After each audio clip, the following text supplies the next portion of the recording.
La progéniture de la femme fait référence à Jésus-Christ qui est né d'une femme.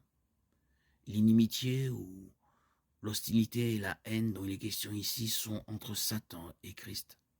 La semence du serpent, les hommes mauvais et les forces démoniaques ont frappé au talon du Sauveur.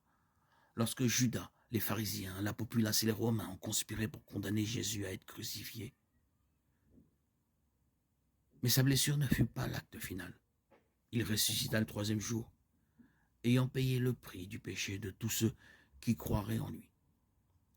La victoire ultime lui appartenait et il écrasa la tête de Satan, supprimant pour toujours son règne sur l'homme. La puissance du Christ détruirait Satan et toutes ses principautés et pouvoirs, confondrait tous ses plans et ruinerait toutes ses œuvres.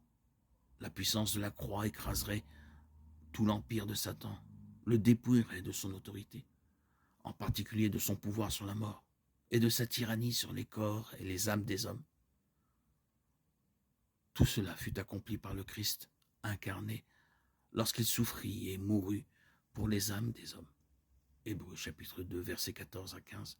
Ainsi donc, puisque les enfants participent au sang et à la chair, il y a également participé lui-même, afin que par sa mort il anéantisse celui qui a la puissance de la mort, c'est-à-dire le diable, et qu'il délivra tous ceux qui, par crainte de la mort, étaient toute leur vie retenus dans la servitude. À cause de ce que Jésus a fait sur la croix, il a écrasé la tête du diable, le vainquant pour toujours.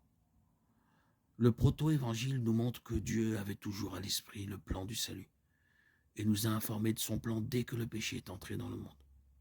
Le Fils de Dieu est apparu pour détruire l'œuvre du diable. Quiconque pêche est du diable, car le diable pêche dès le commencement. 1 Jean 3, 8.